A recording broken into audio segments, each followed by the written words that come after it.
famous na alley kung saan ang daming nategi ng mga lokal at mga foreigner. So ito yung area na dinadaanan ko. Ito siya na kung saan talaga namang sandamakmak yung mga nategi dito. Actually may din siya rito, may statue or may memorial. So medyo masalimuot itong area na ito. Memorial ito para sa mga namatay. So kung nagbabalak kayong pumunta ng Seoul at sasadyain yung Itaewon, huwag niyong kakalimutan. Ito siya.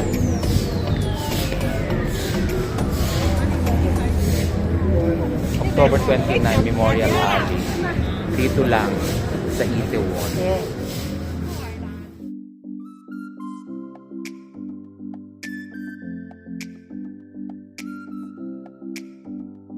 Okay guys, welcome back to my channel.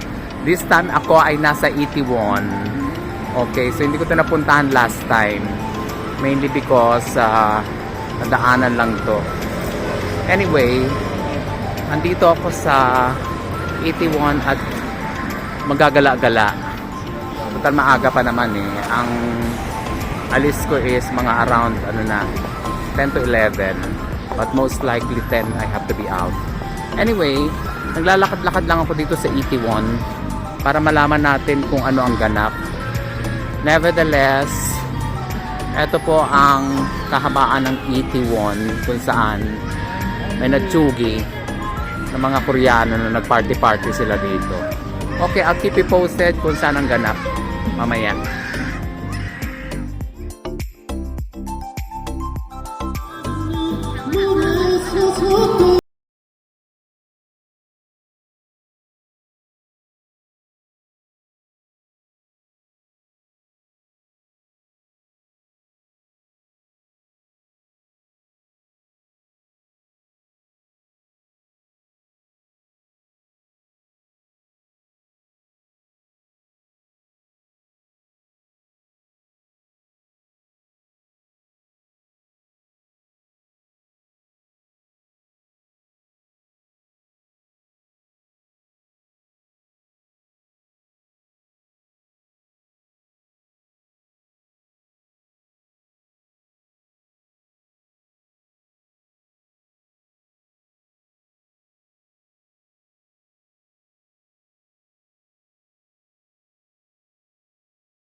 This time, ako ay pupunta ng Honyik University.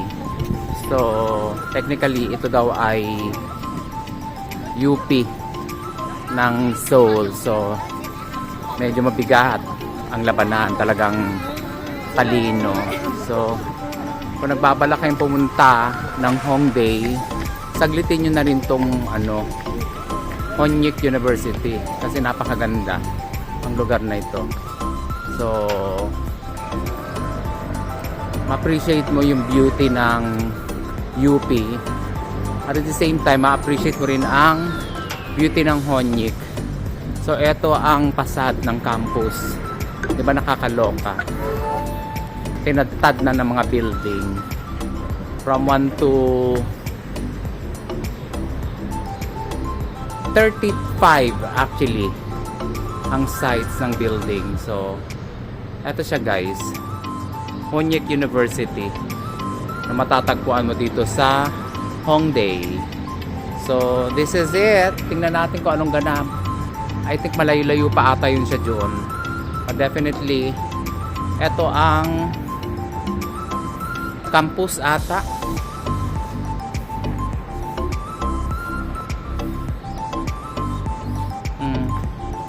Honyik University campus. Okay. So, akitin natin dun sa kabila.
라고 의미를 담아서 35명, 한 명 한 명, 우리 시민들이 직접 나서서 쓰레기, 내란 폐기물로 수거 처분하려고 하는 퍼포먼스를 준비했습니다.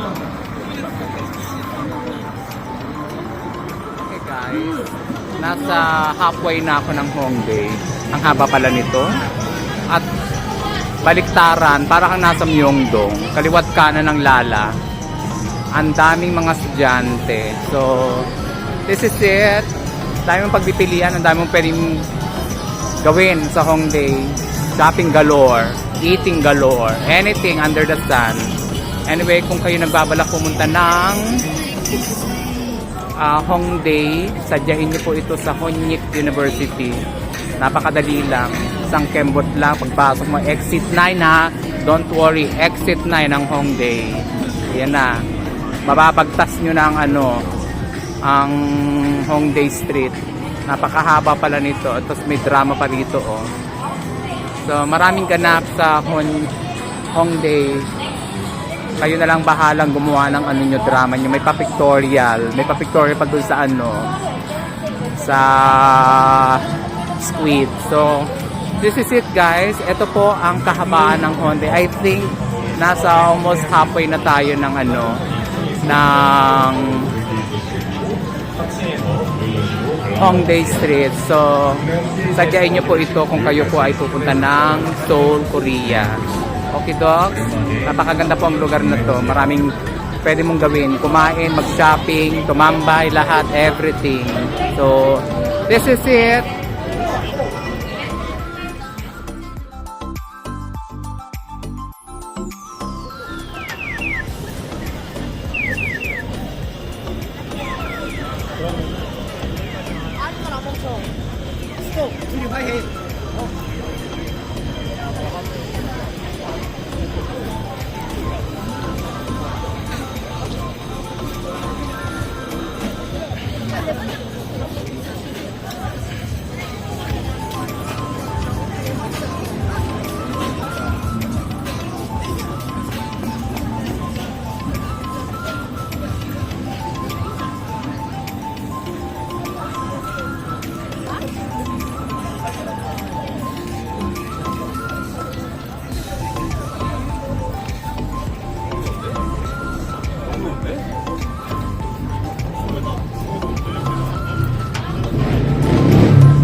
Okay guys, welcome back to my channel. This time around, ako ay nasa Honyek University Stations.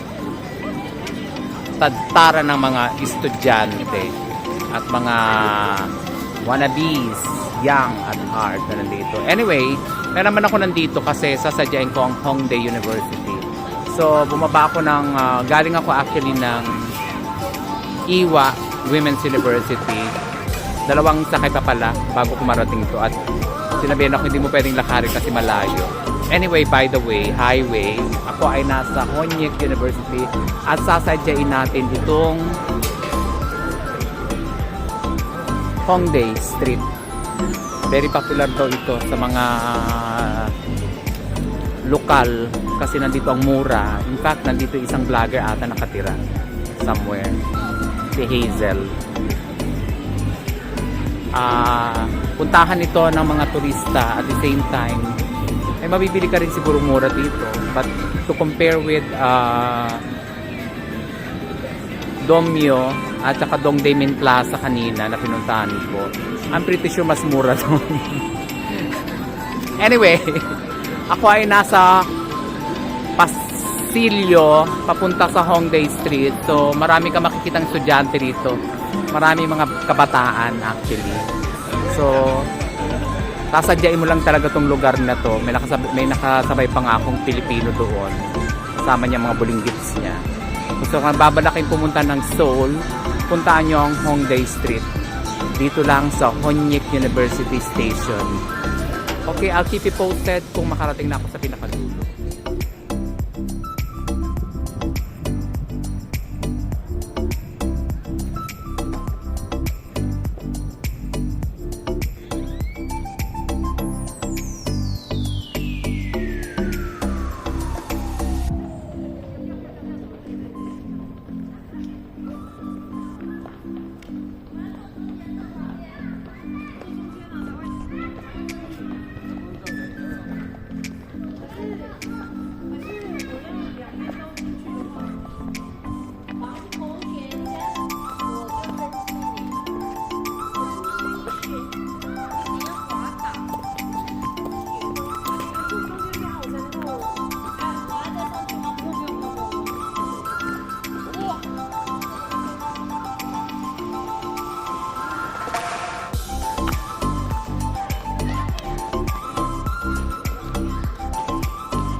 This time ako ay nasa actually likuran ito. But this is going down, so mas madali na lang kasi pababa naman tayo. Anyway, andito tayo sa Iwa Women's University. So, isa to sa mga puntahan ng mga turista. Kasi napakagandang lugar. At kung nagbabala kayong tour, isama nyo to sa inyong bucket list, ang Iwa Women's University. Kasi maganda siyang tanawin. At saka, the facade is so good. Ang structures, talaga namang, ito kaya ang gusto kong puntahan actually. This is the second time na pinuntahan ko siya uli. Last time was I think 2018. So, hindi na ako nasundan nun kasi more on sa Japan ako eh. So, when I actually apply for visa, single entry, binigyan naman ako nila uli. So, nagkaroon ako ng chance. In fact, hindi ko na nga dapat mayu-utilize yan kasi mag-expire ng visa ko na 25th. So, o the 20th. So, para at least hindi na ako mahirapan at hindi masayang ang visa ko, ginamit ko na. So, ito. Andito ako ngayon sa Seoul, Korea. Only here at Iwa Women's University. Puntahan nyo, napakagandang lugar ito.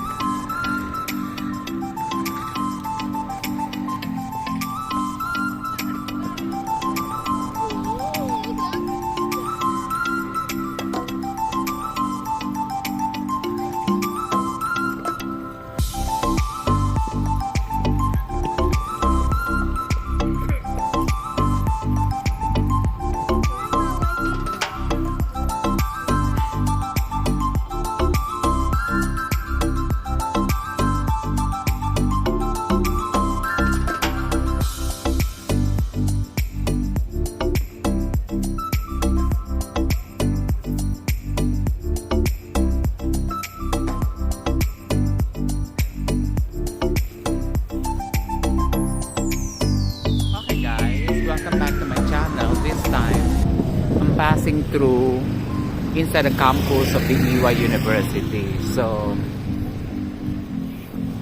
para kang nasa London. Yung structure nitong building na to, na talaga namang ayaw paawat. Plus, yung area, napakalaki. Marami rin silang sikat na artista na gumraduate dito at mga politiko.